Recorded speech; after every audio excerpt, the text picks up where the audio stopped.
Erev Tov, everyone. If I can invite everyone to be seated for an on-time departure. Blizzard or no blizzard, on-time departure. So I just want to say one thing by way of introducing Elana. The poet William Blake said you could see the entire universe through a grain of sand. So here's the grain of sand with which I think you could see the universe of Elana. And that is how she got here for tonight. As you know, we've had some weather, as they say in New England. We've had a blizzard. And so all the normal ways that one would get from New York, New Jersey, where she was staying, to Newton were foreclosed. The planes were canceled and delayed. Trains were canceled and delayed. It would have been, oh, I should add, tomorrow night, she is flying out to Israel to rejoin her family. So planes canceled and delayed, trains canceled and delayed, flying out to Israel. Would have been so easy to have said, this is not the year, I'll catch you next year. Instead, she hopped in an Uber, and she took an Uber from New Jersey to Newton to be with us tonight. And I bring that up. That is how seriously Elana takes the sacred charge of Am Yisrael. That's how seriously she takes the charge of the relationship between Israeli Jews and American Jews. That's how seriously she takes the privilege of teaching Torah. That's how seriously she takes Hartman, and that's how seriously she takes her very sacred and long-standing relationship with Temple Emanuel. So she's from an Uber here, from here to a plane to Israel tomorrow. Elana, we're just so grateful for your presence.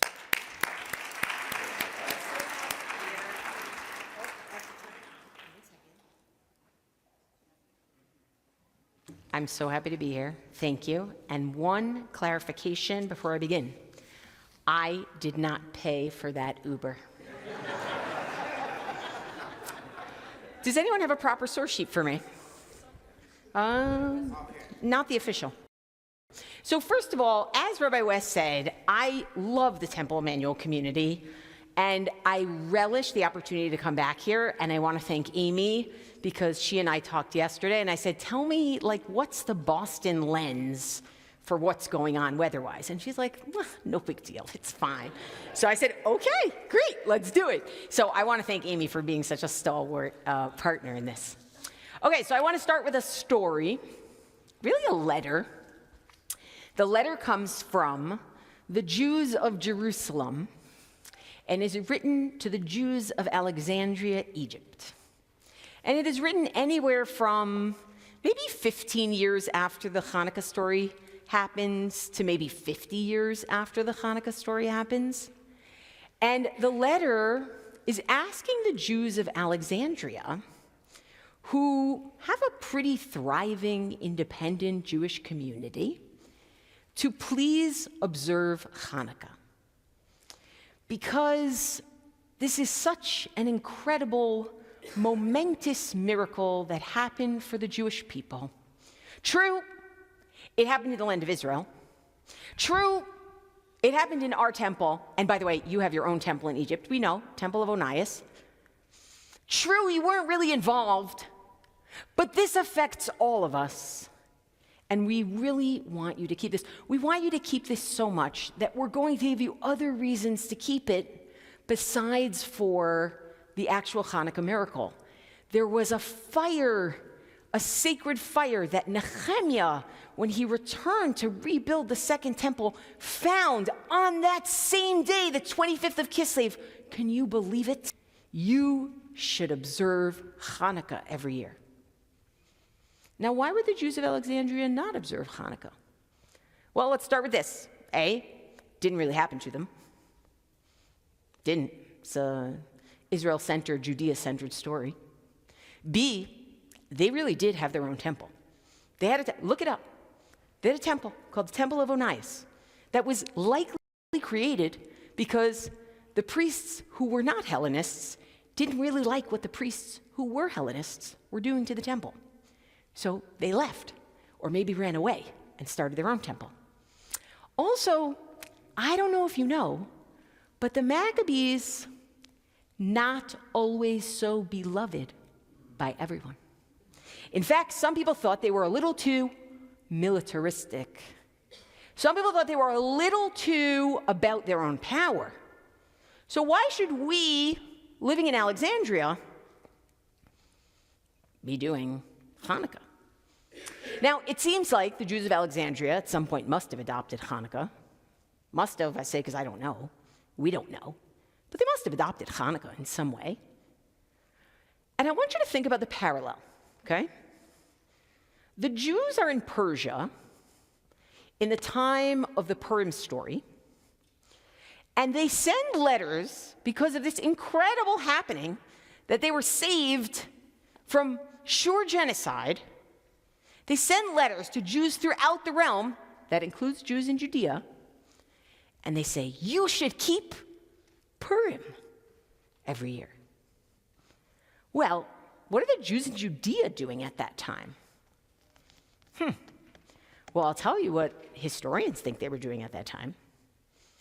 They think they were living with a functional temple in Jerusalem that these Persian Jews decided not to be a part of and stayed in Shusha, right? Shushan, stayed in Persia and decided to continue to make their lives there. So when the Jews of Persia are saved, they send letters to all the Jews, hey, this affects you too. Why all the Jews in all the realm and all the... What I'm trying to tell you is that it's not all that new for the Jews to have two centers. Now, I'm a very Israel-centric Jew. I literally live there right now with my family. I think there's a mitzvah to live there. I actually believe in like a redemptive future for the Jews, and it's like legit like that. But I recognize that there are two centers of Jewry in the world, right? And there have been a number of times before. And one of the things that I want to do tonight is I want to talk about the natural and unnatural struggles that emerge when you have Jews living confidently and creatively and stably in two different centers. And instead of looking at it through the lens that we often look at it, which is what's happening with anti-Zionism in our communities, I actually just want to look at it through a religious lens tonight. That's it. I don't want to, maybe in the questions you'll go where you'll go, right? But I just want to look at what happens when Jewish communities experience their own cycles of fear, hurt, redemption, and how they look at each other or don't look at each other.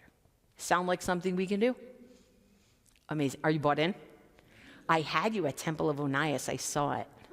People were like, there was a temple in Alexandria? Yeah. You know who didn't like it? The rabbis, hundreds of years later. They really didn't like it. Okay? So I want to spend most of my time tonight not in the Hanukkah story, though I think, to be honest, it is actually worth thinking about what is demanded of us when, what's the word I keep looking for? Trial and miracle and travesty happen there. What is demanded of us? I think we think about that a lot. Tonight, I also want to think about what does trial and travesty and redemption for us do for everybody else? How should we look at it in connection to them, and how should they look at it in connection to us? And I say that as somebody who's been in Israel for a year and a half, hearing people say, why don't American Jews just all move to Israel now? And I'm like, because nobody would donate your hospital wings, that's why, right? I'm saying that's the nudnik answer that I give, right? And then we get deeper, right? So that's what I want to do tonight. And I want to do it through the lens of really analyzing how Megillat Esther is so strange.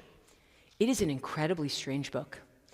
It's a strange book because ostensibly there's very little that's religious in that book. other than fasting. It's strange because it doesn't end with any interest in going to the land of Israel at all.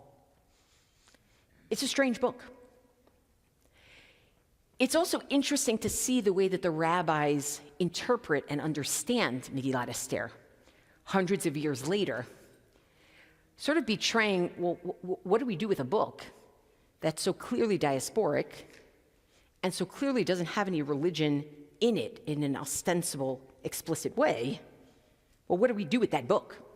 Because we have like a whole theology, right? So yes, you're going to tell me, and you should tell me. It's fun. Tell me. Not fun. It's important. You're going to say, but there are all sorts of allusions. There are all sorts of allusions. We have 24 books of the Bible. Name me one other book of the Bible that makes allusions to God but doesn't say God's name. Name me one.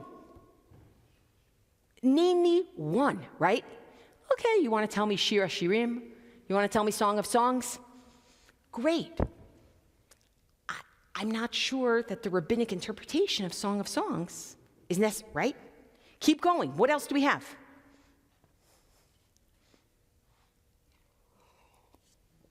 Yeah, exactly.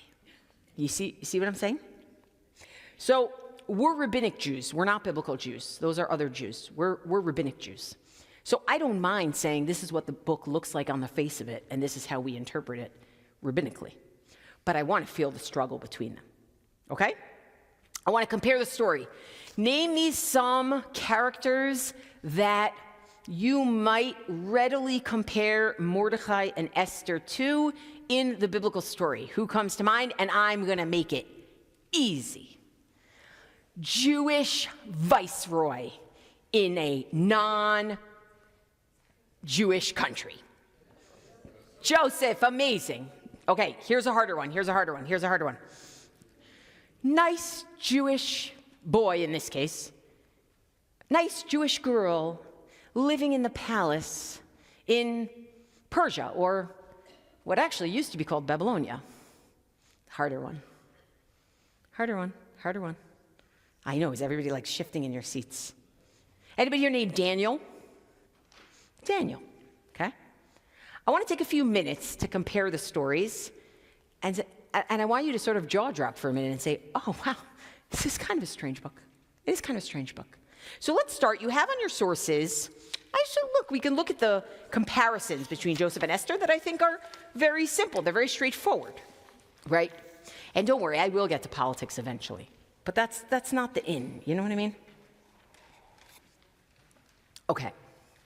So you have Joseph and Esther. So on one side, you've got famine is the possibility. On Esther's side, you've got destruction is the possibility. On Joseph's side, you have the Jewish political savior. Esther, you have the Jewish political savior. Even their pedigree is similar.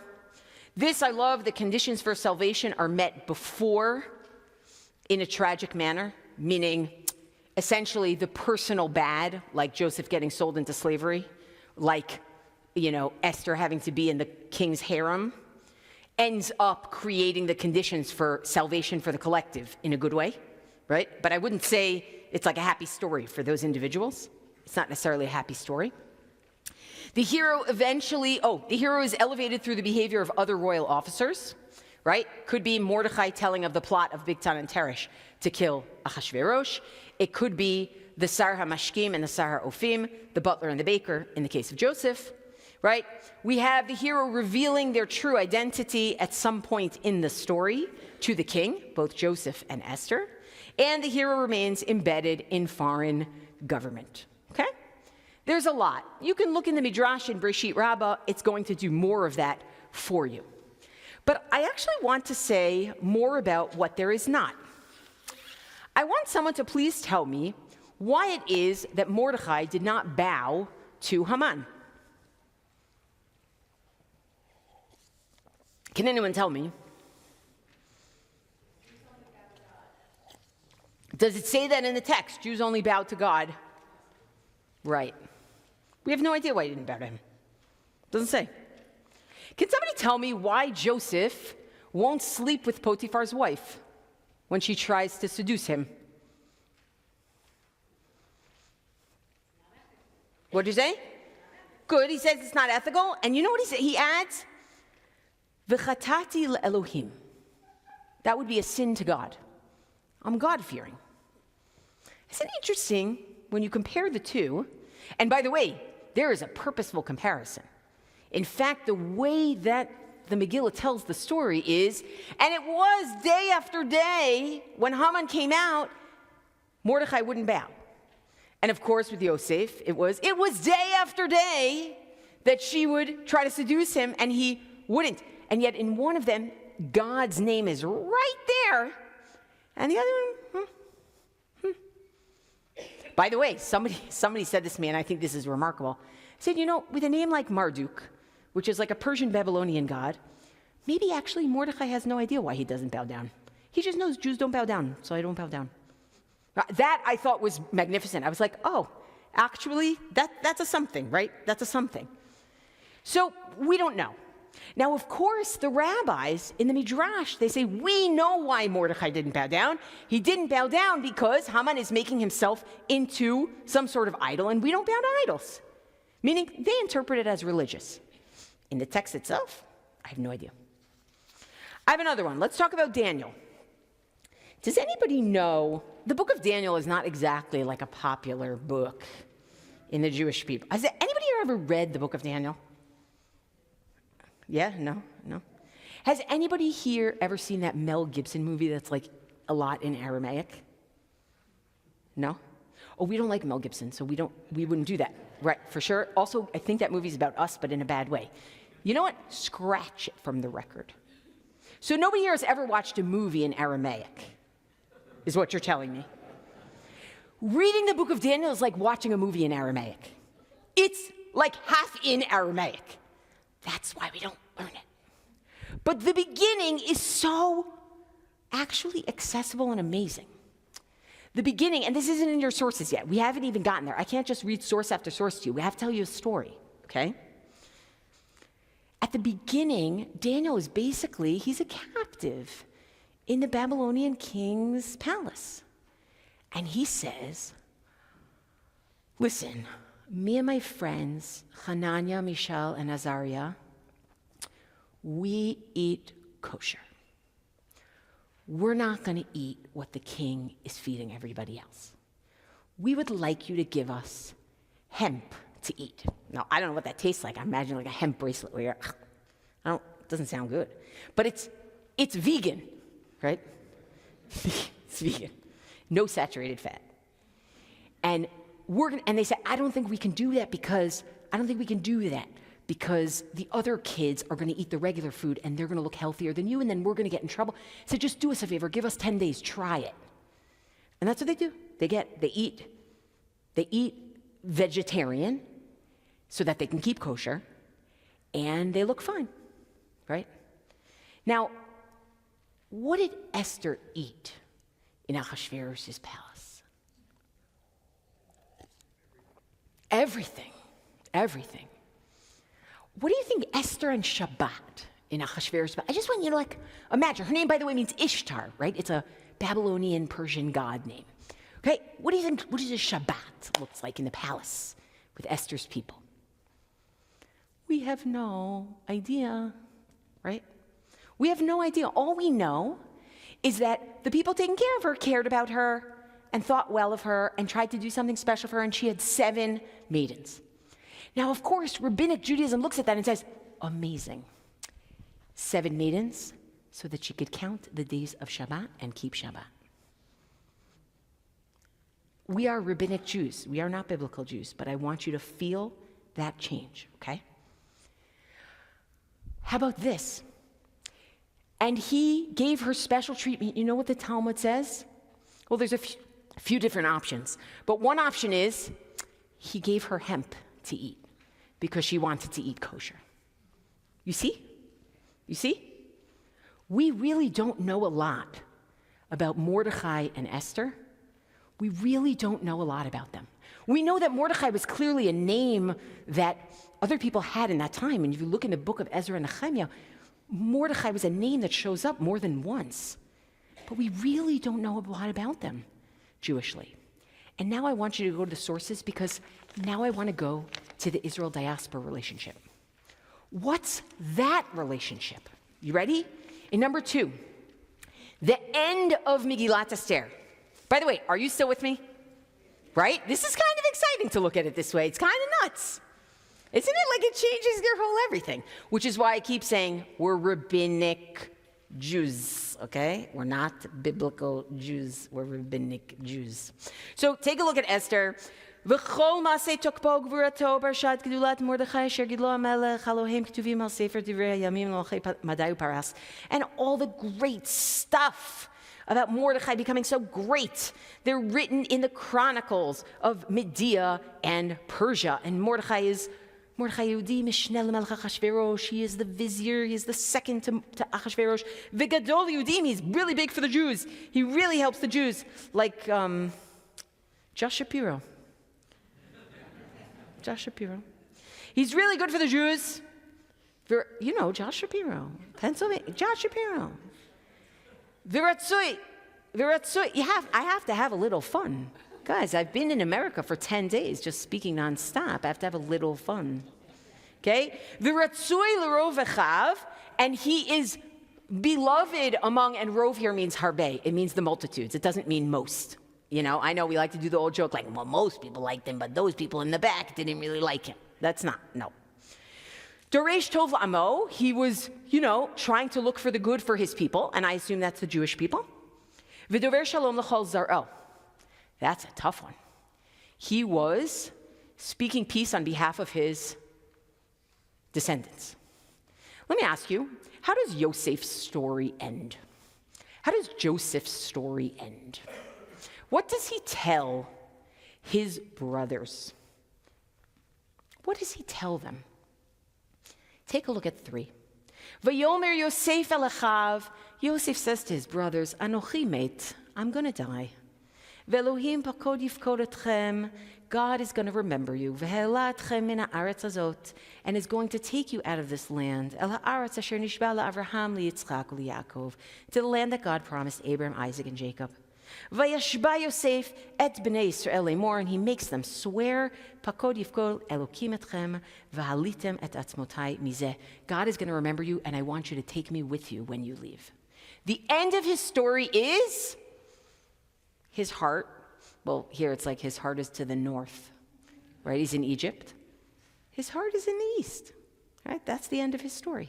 That is not the end of Esther and Mordechai's story. In fact, the end of their story is he's looking out for the next generation who will be in Persia, right? Who will be in Persia. I want to try one more. Let's go back to Daniel.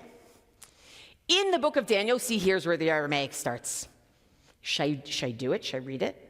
Are you ready to be alienated from your own tradition? You're already alienated from your own tradition? Okay. So here's what happens. The king says, there's no prayers, no praying to God. And you know what our man Daniel does? Take a look at number 11. Verse 11. V'Daniel kidi yeda dirashim kitava. When he knew that the writing was signed, meaning the decree that no one was allowed to pray to God, al levete, he went to his house. V'kaven petichan le be'ilata, and he opened his windows, neged Yerushalayim, towards Jerusalem. V'zimnin tlata biyoma, and 3 times a day, hu barech al birchohi, he would get on his knees, umetzale umodem kadam elahei.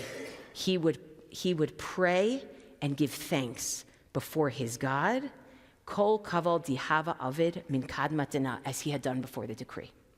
Daniel, his heart is in, it's the west, I'm sorry, it's the west from Babylonia. That's just what it is.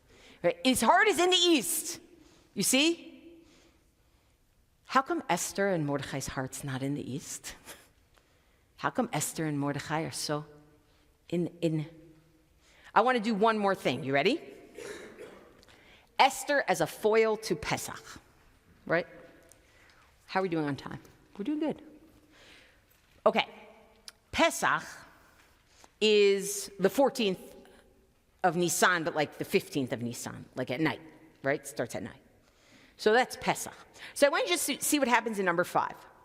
Vayikaru sofrei hamelech b'chodesh harishon b'shosha asar yom bo.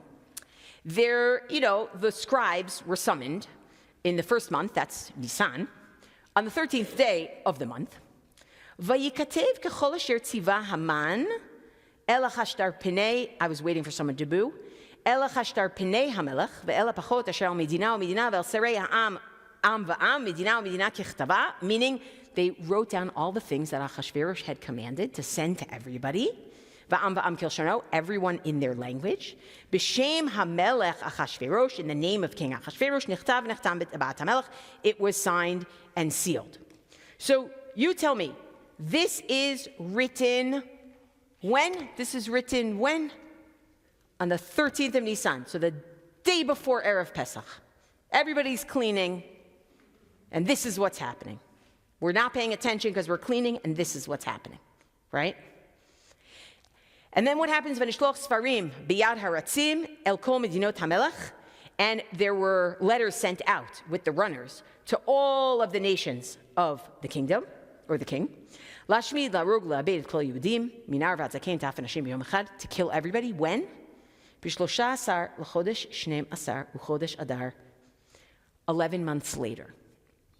Ushlalam lavos, and take their stuff. Can I ask you a question? So, if this was given out on the 13th of Nisan, and by the way, Esther then says, I want you to fast for me for 3 days. So when are the Jews fasting? On Pesach? So instead of celebrating the Exodus from a place where they're persecuted, they're fasting for their queen to save them from persecution in a place where they plan to stay. Why didn't they leave? They have 11 months. Go, pack up, go. Right? Go. Now, there are a few things we could say about that. We could say, look, he rules over 127 provinces. It's hard to find anywhere to go. Right? Who knows? But the point is, they don't go. They don't go. And they fast on Pesach, by all accounts of the plain meaning of the text. I've got one more for you. And you may not buy it. I'm being honest. I try to be honest. Remember when Esther says to Achashverosh, look, my people are going to get killed. I need to tell you who we are. We need to fix this. Remember what she says, if you look at number 7? For if we had been sold, my people and I, to be destroyed, massacred, and exterminated, had we only been sold as bondmen and bondwomen, I would have kept silent. For the adversary is not worth the king's trouble. If we had only been slaves, like we were in Egypt, I wouldn't have tried to change anything. It's only because we're going to be killed. I actually look at Purim and I see the anti-Passover story. Kind of the anti-Passover story. Persecution, you stay, you fight it, you stick around, right? It's not the end of the Joseph story. It's kind of like if Joseph came back to life and was like, what are you doing enslaving my people? We have to fix this, right? It's like a sequel. It's like a Yosef sequel. But I don't see anybody looking towards the land of Israel. I really, really don't. When I take it at face value, what I look at, by the way, very similar to Hanukkah as the other side of the mirror, I see a holiday that is primarily about diaspora Jewry being able to weather difficult times in diaspora. Now, do we know what's coming next? No, we never know what's coming next. The Hashmonaim also won in the land of Israel, and 200 years later, the temple was destroyed. You never know what's coming next, right? But similar to how Hanukkah is a story that's very geographically located and bounded, and in order to help other people who are elsewhere understand what it is, you actually have to reach out and try to bring them into your story. The Purim story is very geographically located and bounded. Very much so. But here's the thing that I think is kind of the struggle. The struggle is, first of all, does anybody have any questions on anything I've said so far? No, we're good? We're fine? We're good? Good. I mean, if you do, I basically just shut you down. I'm sorry. Well, slower. If you're, okay. I want to understand, I want the full picture.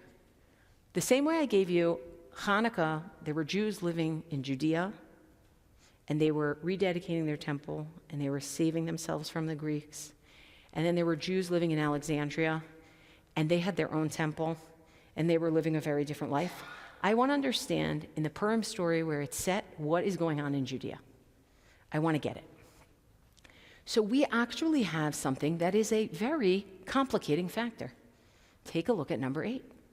It is the book of Ezra. I'm gonna do some English just to put everybody on the same page, okay? Because sometimes a lot of rapid Hebrew, we even did Aramaic. Now, when the adversaries of Judah and Benjamin heard that the children of captivity, meaning the Jews who came back from captivity, right? Cyrus the Great, we call him Cyrus the Great because he said, Jews, go rebuild your temple. And Jews went with Zerubbabel, who is from the line of King David. So presumably go back and make it happen, right? And that didn't work so well. So a little while later, they sent Ezra and Nehemiah to try to prop it up, right?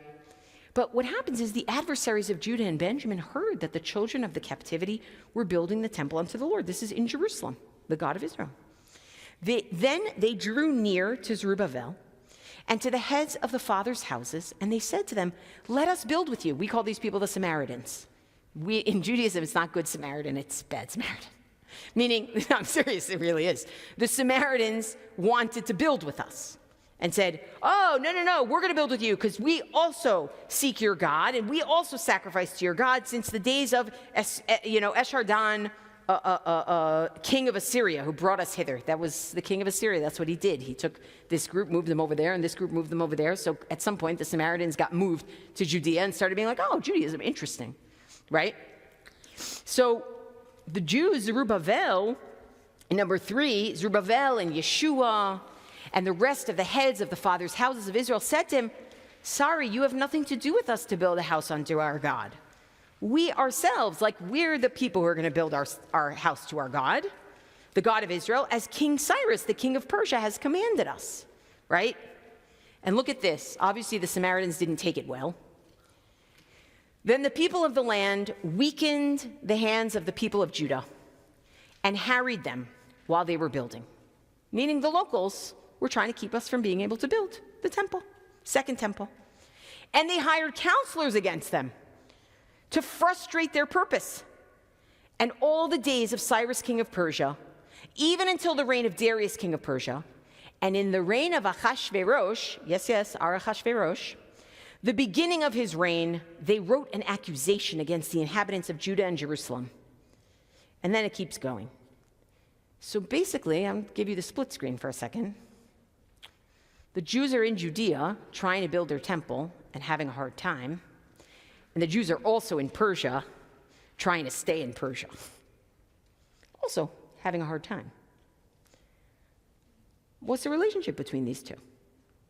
Now it gets that much more surprising that Israel doesn't show up, God doesn't show up, Judaism doesn't show up much. Judeanism shows up a bit, right? I think it's actually a very relatable story. I think it's a very relatable story. Jews are living their reality here, and Jews are living a different reality here. Now, I do want to pause for a second, and I want to ask myself and all of us, how did they even relate to the hardship of the other? Did they care about the hardship of the other? Or was it, here I am in my arena, taking care of my business, and your business is your problem? That's a maybe obnoxious way of saying it, but I'll say it in a simpler way. I don't have bandwidth for your business, right? You're doing your thing, I'm going to do my thing, and that's the way it's going to go. Or alternatively, the way that the rabbis read this is, or many of the rabbis read this, is wait a second. It is not possible that the Jews are in Persia while other Jews are building the temple in Judea. It's not possible. It's not, how could that, it can't be, no, it can't be. So they're like, no, this must be before some of the people went back. Like, it must be. And in fact, it must be that Mordecai had been in the land of Israel, and he came back to Persia to plead on behalf of the Jews who were building the temple. And Haman was trying to keep the Jews from building the temple, and Mordecai is there to help, right? Now, I want us to just think about what it looks like for the rabbis to have a hard time imagining that the Jews of Persia are actually where they are because they're Persian and they're having their own experience, and that it has little to do with what's going on in the land of Israel. Now, that is what I would call a very subversive book right there. I would also add, I kind of wonder, and to me this is highly relatable, the heroes of the Jewish story here in Diaspora, they are not explicitly on their face big religious personalities who represent the most traditional version of Judaism. Their names are names of Babylonian and Persian gods. They don't mention God at all, and they don't talk about anything related to religion in any sort of explicit way. And so I look at this book and I say, that's actually a lot of American Jews right now. It's actually a lot of American Jews right now. And essentially saying, okay, here we are. We're in a time where we feel challenged. We have a lot of power, and we have a lot of vulnerability. And what we're trying to figure out is, how are we gonna make it? The Purim story is kind of our story. Like right now, our story. Now look, the difference is, and by the way, who are our heroes? Like, God bless celebrities. Jewish celebrities, God bless them. But I'm not sure that I would hold up Jewish celebrities as like, wow, you're my religious hero. No, they're Jewish heroes. Do we know in the pshat, in the plain meaning of the text, who Mordecai and Esther actually are, beyond being Jewish heroes? We don't. But they're Jewish heroes, and they step up for their people, right? They might even be quite unlikely heroes to step up for their people. Now, there is one thing that I think we have to remember. The word Jew that shows up over and over in this text. Ish Yehudi haya b'Shushan habira, ushmo Mordechai ben Yair ben Shimei ben Kish ish Yemini. Right? There was an Ish Yehudi. Can someone translate the word Yehudi for me? Judean. Good. Judean. What's your name? I should know it already, Parrots. I'm sorry. We've met a gazillion times before, but thank you. Right? First of all, why didn't you say anything when I asked before about which book doesn't have God's name? Parrots. You're giving other people a chance. Okay? Judean. By the end of the book, what do we learn about the people of the land as they see how powerful the Jews have become? Anybody remember the term? What do the people of the land do? Parrots, you're allowed to say it again. You're allowed to answer again. What do the people of the land do? The Rabbi Me'amei Haaretz, many people of the land. Who said it? Awesome. What's your name? Saul. And who said before Shir HaShirim? What's your name? No, it wasn't you? I thought it was you. What's your name? Sigalit, and 2 rows behind Sigalit. You are? Mark? Marty, excuse me. Mityahadim. Mityahadim means they went to Judea. No. What you see happen in the book of Esther is Judean identity moves from, and we have to be very careful. I mean, this is very ancient stuff. Let's not try to put this very clear modern mask on it. But Purim mask. The beginning of the story, Judea, a Jew was a virtue. A Jew was a Jew because they came from Judea, because they came from a place. By the end of the story, a person can be a Jew by, being among the Jews, right? The geography is not there. The geography is not there anymore. Now again, the rabbinic disposition about this is, no, you don't understand. This is before the temple was rebuilt. You have it wrong. This was before the temple was rebuilt. Or maybe this was when the temple was about to be rebuilt and the Jews actually are being punished because they didn't go rebuild the temple, right? I just want us to feel that. I want us to feel that it is totally possible that in the pshat, in the plain meaning of the text, Mordechai is actually only Mordechai because he originally came from Judea. Because he originally came from Judea. He may not even know much about it, but he knows that he came from Judea. And he knows that he's different, and he knows that he's a Jew, and he knows that he's part of he has a peoplehood, he knows, right? And then by the end of the story, they're displaced, meaning they're not a Jew. But I just want you to feel that. Now, what Chazal do, what the rabbis do, is they take that first Judean and they say, no, the whole thing has to be Judea, right? Now, I want to do a couple more things. Again, I would say I want to appreciate that the text itself, just viewed in its own lens, is remarkably relatable for what we're going through now. The idea that Jews would be living in different environments, experiencing vastly different challenges, and using their identity, trying to succeed where they are, not surprising. But I would be concerned if we just left it there. Because the other heroes in the Bible, Joseph, Daniel, they do look towards the east. They do look towards the east at the end of their story. And B, because I do think it's possible that Mordechai is only Mordechai because he came from Judea. I do think it's possible. And I don't want to lose that. I don't want to make it that simple. So I want to look at what the rabbis did, okay? We're rabbinic Jews. They recenter Judea and Israel. We already said a few things about what the rabbis did in their interpretation of the text. They have Esther keeping kosher and keeping Shabbat, and they have Mordechai making sure not to do anything pagan, and they have all sorts of other things, right? The sin at the party of Achashverosh was that they were drinking from the vessels of the temple, right? And the temple had not yet been rebuilt, and that's what they were doing. Their sin was that they didn't go back to the land of Israel. Mordechai was only in Persia in order to help the Jews build in the land of Israel at that time. But there's other ways that they do this. Now, I'm going to be, God willing and Iran willing, in Jerusalem for Purim. Why, in heaven's name, am I going to be keeping Purim on a different day called Shushan Purim, named after a Persian capital city?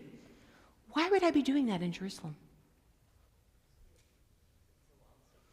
It's a walled city. From when? From the time of Joshua. What does that have to do with the price of tea in China? Truly, the plain meaning of the text, what does that have to do with the price of tea in China?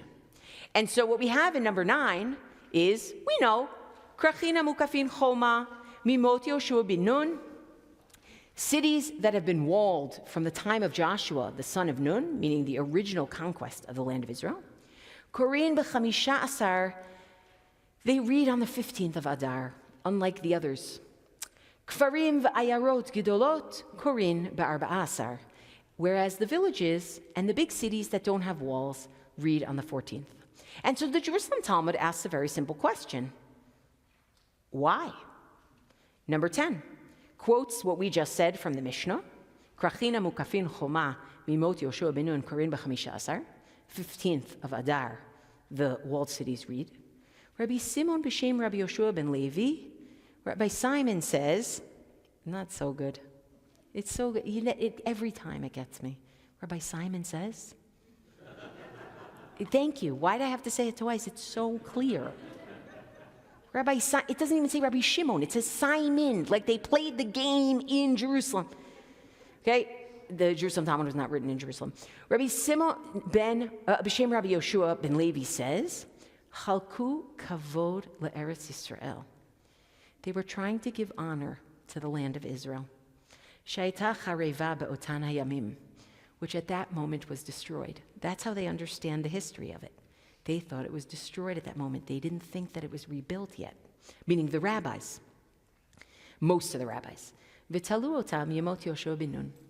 And they decided to make it dependent on the days of Joshua, son of Nun. Now, I love that, because what it's basically trying to say is, hey, don't forget about them over there. You're worried about yourself over here. Don't forget about them over there.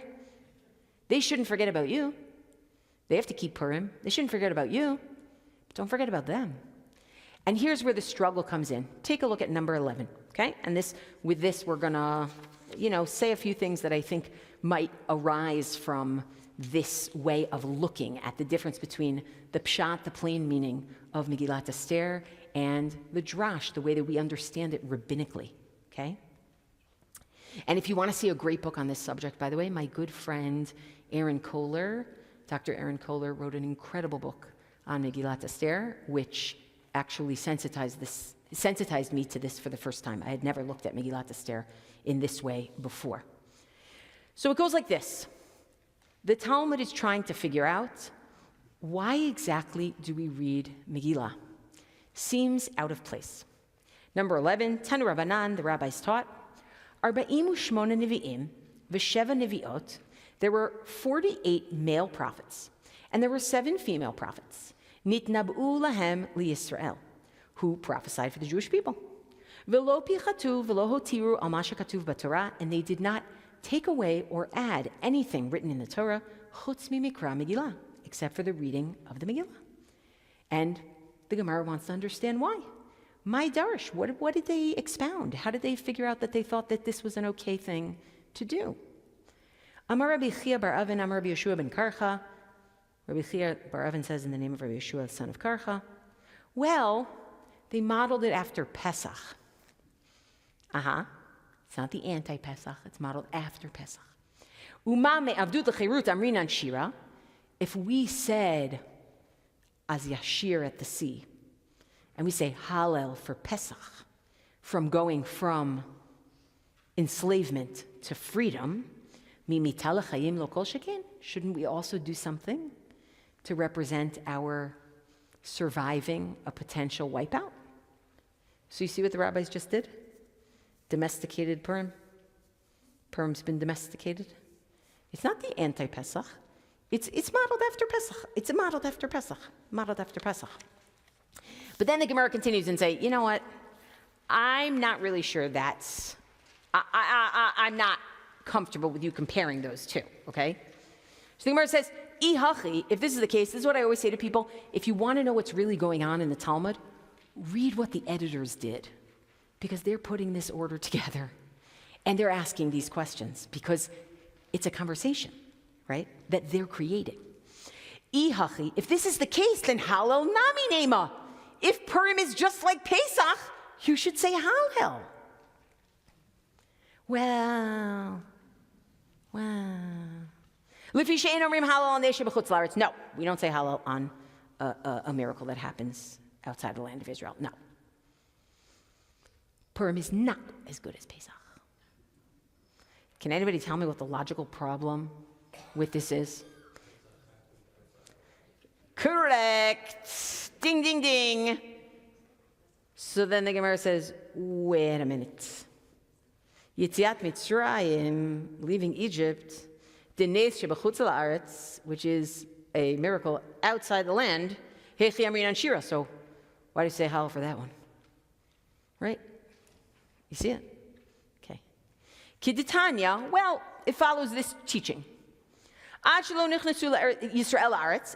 the Jews came into the land of Israel, Huchsharu kol aratzot lomar shira.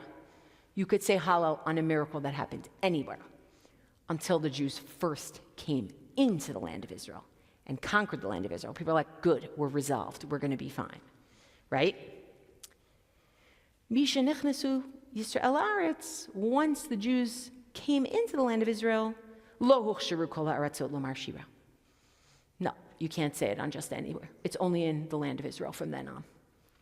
You feel the tug? Feel the tug? It's such a good tug. It's a real tug. It's a tug that we all have. It's a real tug. It's a tug of Judaism. It's a real tug. But then it gets even better. Rav Nachman says, no. It's good enough.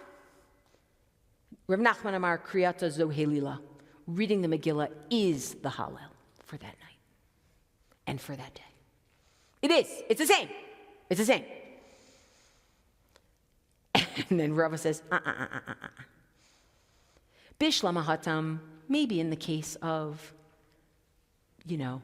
Pesach, Hallelu Avdei Hashem, we say in Hallel, praise, O servants of God, meaning Velo Avdei Paro. You're no longer servants of Pharaoh. Elahacha, but in the case of Purim, Hallelu Avdei Hashem, yeah, can we really say, praise, O servants of God, Velo Avdei Achashverosh, and not servants of Achashverosh? Akati Avdei Achashverosh, and we're still Achashverosh's servants. Ooh, so good. So good. Okay. So here's why I brought this to you. First of all, because I think it's amazing. I think it's an incredibly different way to look at the situation. The situation of Purim and the situation that we're in. It actually normalizes, I think, the sense that many of us have that when Jews live in different places, comfortably or even not comfortably, but with an identity that feels enshrined in them, internalized in them, it can actually be hard for them to relate to each other's stuff. 2, I think it's actually incumbent upon all of us to do the work of relating to each other's stuff. Israelis to us, us to Israelis. But 3, did I do A, B, and C, or 1, 2, and 3? Who remembers? Were you even listening? Nobody knows. We'll go back to the tape. 3, thank you. 3, I love the struggle. I think the struggle is actually really important to talk about. I love the idea that the rabbis couldn't stand the concept of Jews ignoring Judea. And I love that the Jews in the Hanukkah story couldn't stand the idea of Alexandrian Jews ignoring what happened to them. Both because I do think that the idea of Israel as a Jewish homeland is something that deserves a pride of place in our thinking, but also because it speaks to Jewish peoplehood and not just local Jewish life. It speaks to Jewish peoplehood. And lastly, because we all know this as a minority, thank God a powerful minority, but we all know that some of our juice comes from seeing Jews as a majority somewhere, from seeing Jews who are unabashedly living on a Jewish calendar, who are unabashedly speaking a Jewish language. It's why we're so invested in so many ways. And the question is always going to remain, how invested back are they in us, and in what ways? And that's an open question. It's certainly a question that we care about a lot at Hartman in terms of the kinds of conversations we have with Israelis about learning about American Jews. And it's something that as a transatlantic organization, I feel very fortunate. It's a crazy thing. Last year, I would come here, because I've been traveling, I would come here and I feel like I would absorb everybody's stress and worry here about what's going on here. And then I would go back to Israel and I would absorb everybody's stress and worry about what's going on here, meaning in Israel. And at some point I said, oh my gosh, I'm depressed. I can't do this. This is terrible. We're in. But there were two things that helped. One thing that helped is that my colleagues would constantly ask about what's going on here. My Israeli colleagues would always ask what's going on here. What do people think? How are they doing? How can we help? What can we do? And my American colleagues would always ask about what's going on there. And there's a power to that. Because as the Talmud says, you don't take yourself out of a jail cell. You need in chavush matir atzmo mi beit asurim. A person who is in jail cannot take themselves out of jail. Somebody has to hold their hand, pick them up, and take them out. And we actually need to do that for each other. And I'll tell you the other thing that was absolutely incredible. When the last, it's not the last, it was on Hoshana Rabbah, when Chatufim came home, living Chatufim came home. That's an amazing thing. I've never experienced anything like that in my life. The way everything was on the street, the way everything was. My mom calls me, it's like 2 a.m, right? It's 2 a.m. And she says, so are you going to a thing in honor of them coming out? Are you going to a thing? So I said, are you going to a thing? It's 2 a.m. Are you going to a thing? She's like, we're having a thing tomorrow morning. And I said, I'm actually just going to services. And that's a real thing right now, right here. But that sense of we're not just in the lows together, we're in the highs together, it's top of the world. It's a multiplier effect. It's top of the world. When I told Israelis, I was like, you want to talk to my mother? They're like, what's your mother doing up? It's 3 o'clock in the morning. I said, what do you mean? She wants to watch the televised moment of them coming back. They're like, what do you mean? I said, what do you mean? Do you understand what the import is here? Do you understand what this is? It's for Jews all around the world. And that sense of Jewish peoplehood is something that is getting harder and harder to maintain. And it's something that I think we really need to maintain, both because it's what it is and because we help each other and we push each other. And we don't need to just be saying this to American audiences. We're saying the same thing to Israeli audiences over there. Thanks, everybody. I'm going to pause there for questions and comments. Lana, thank you. Questions? Laurel Zarkessler. Yes, please. And just say your name so you know all the things. Laurel. Laurel, thank you so much. No, I should be able to think about this more myself and make this determination. The word assimilation keeps coming to my mind in terms of the two stories, the two directions, and particularly why does Mordechai tell Esther not to say that she's a Jew, Yehudi, and why does she not proclaim that until the desperate moment? Let me ask you a question. Ask me a question. Why do you care? I know exactly why you care. There are many reasons to care. Why do I, when I'm in the subway, sometimes tuck in my Magen David? Tuck in my Magen David. Yeah, well, come to the subway in New York City. No, I'm not joking, right? Let's go back to Josh Shapiro for a second. Okay? I'm not campaigning for him. I think he's an interesting phenomenon. My colleague Claire Suffren said to me, she wrote an article. She didn't say it to me. She wrote an article about how he uses the word faith. I'm a person of faith. I'm a person of faith. Who are you talking to when you say I'm a person of faith? Christians, right? Meaning what you're doing is you're code switching. You're code switching to be more effective. You're code switching to show the commonality. If she is the queen of 127 provinces and she has any hope of being effective, I presume she should not be announcing herself as part of a particular group.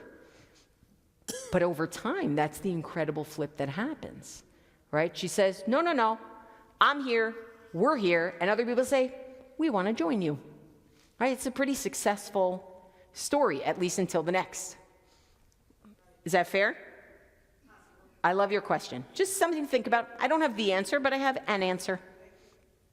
Other thoughts, other questions, other comments? Elana, Yes, Wes. Rabbi Wes. are the communities of American Jews in Israel and America, is the rate of drift increasing 2 years post-October 7th or not, in your opinion? And what, Drift from in which from direction? each other, from American Jews and Israeli Jews, drifting farther apart. In other words, there was, in the immediate wake of October 7th, there was, a lot of Golda Meir moments where communities were raising money for brothers and sisters in Israel, and federations raising money. And then as the war, kept going on and on and on, etc., my sense was that the American Jewish communities standing with Israel throughout the totality of the 2 years of the war got challenged. And now after the war's over, settler violence, Ben Gvir, Smotrich, etc. Well, you saw what happened today. People saw what happened today. There's a bill in Knesset to outlaw prayers anywhere, even in the egalitarian section of the Kotel, meaning, or the would-be egalitarian section of the Kotel, to actually have prison sentences for people who pray there without a partition. That was started today. Right. So it's. I must say, as an the- Orthodox Jew, I am so deeply ashamed. I really just need to say that, and that's not me alienating myself from my sect, my sector. That's me taking responsibility for my sector. Yeah. So hence the question: the rate of drift is getting more intense. The communities are getting farther apart, and I'm wondering, how do we arrest that drift and bring them closer together? We'll close with that. Yeah, it's interesting. I don't think that.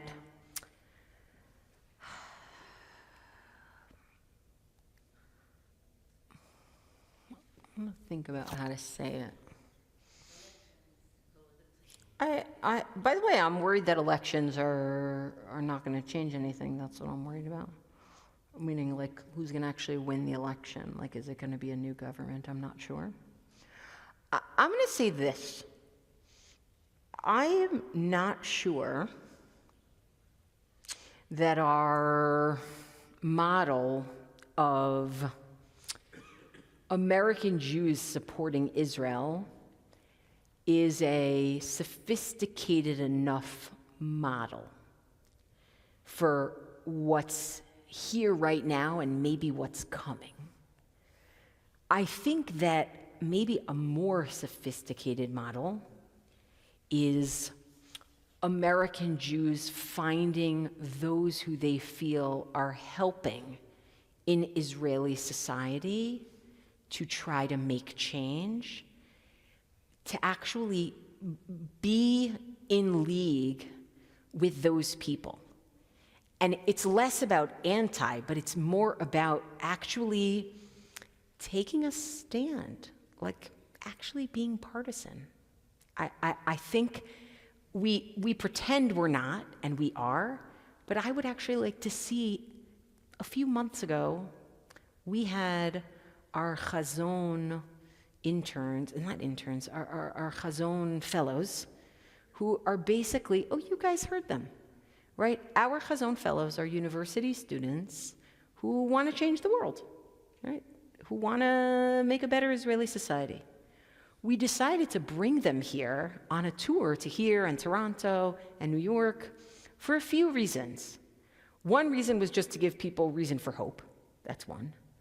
But a second was actually to help them feel the wind in their sails, and to know that there are communities of American Jews who care about what they're doing and want to support them in one way or another. So to me, it's look, when the going gets tough, the tough get going. Is that what we're saying? Meaning, when the going gets tough, I'd like to see Jews who care about the future of Israel double down on trying to help those change makers. Now, that doesn't help me with the average kid in the pew. I know that doesn't.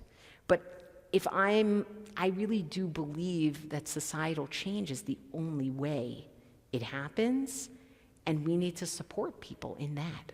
I have changed my paradigm in that regard. You know, years ago it would be like, well, you have to invite people from all different sectors so that you understand their perspective. Sure, that's fine. That's not going to help you make change. It's not going to help you make it more palatable. That's one. And the second is, I do think that it's important to talk honestly about the deep differences between our communities, and that we maintain a connection anyway. Like that's a hard truth of Jewish peoplehood, and I understand it's not exciting, but it's real, meaning it's actually real. The idea that you maintain a connection with the Jewish people even when you have deep, deep, deep differences. And that I can't make that look fun, warm and fuzzy. You know, I'll leave that to the people who want to take people to Israel on tours and I'd actually like to talk about kinship ethics, what it looks like to actually feel kinship in the Jewish people. That's my honest answer. Didn't fix it, but it's my honest answer. Yeah. Wow. Elana, just on kinship, last question. You and your husband and your kids have lived in Israel a year and a half. Truth. What do you know now about Israel and Israeliness that you never knew before? Always the layup at the end. I was walking with a colleague yesterday through the snowy streets of New York, and he said to me, "This might be weird." He's an Israeli colleague. He said, "This might be weird, but all I keep thinking is that this would be the worst weather to do miluim in." And I said, "You know, that doesn't surprise me at all. I have a 14-year-old son who it must have been a few weeks, maybe months, into being in Israeli school in 8th grade, who said, 'Oh, I figured it out. Why do they need me to learn to run the mile so fast? Why is everyone so obsessed with physical fitness? We're going to the army.' I kid you not. I kid you not. I did not understand that. And I now deeply understand that. Do you want me to tell you something happier? Does that make building bridges easier? Me knowing that? Yeah. Your son knowing that, you knowing that? 1,000%. And 1,000%. how do we scale that for those of us who don't live in Israel for a year and a half?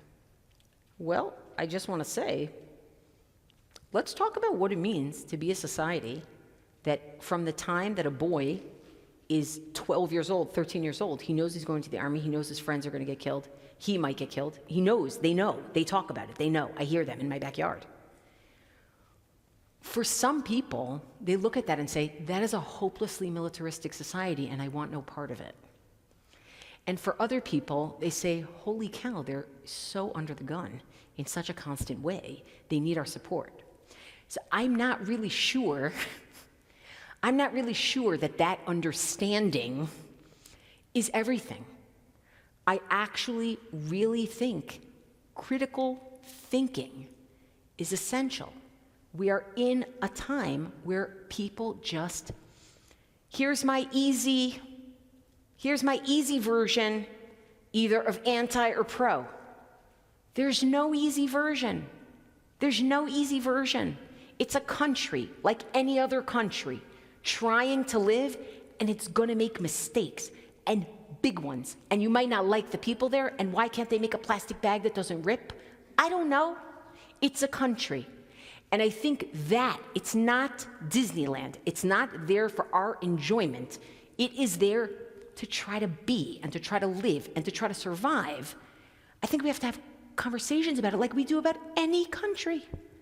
Like any country. It's any country. But it happens to be that it's my people who are running that country.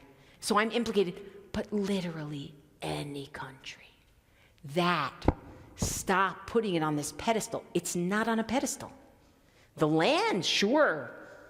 The land where God's eyes are. The state? What did Yeshayahu Leibovitz say? I'm going to get in trouble for quoting Yeshayahu Leibovitz. Thanks a lot. Yeshayahu Leibovitz, what did he say? Don't idolize a state. That's not what it is. It's not our idol. It can be critiqued and should be critiqued, but the idea that Jews would not care about the fate of 6 to 7 million, half of the Jewish people, that is not a Zionism problem, that's a Judaism problem. That's not understanding that Judaism is not just a personal, local conversation. It's that Mordechai only becomes Mordechai because he's an Ish Yehudi. And it's that the people ultimately want it to be from the time of Yoshua ben Nun because we want to connect back to it. We don't do this. We don't live in Shushan. We live in all 127 provinces. And we're still a nation. That is the piece that is so hard today. Because as soon as you have critique, of course, I have critique. But these are your people. These are your people. I'm them, they're me, whether I like it or not. That's what it is. So I guess we'll end there with a happy Purim, everybody. Happy Purim, Elana. Thank you. Amazing. Thank you. Lalato, thank you all for coming out tonight. Drive safely.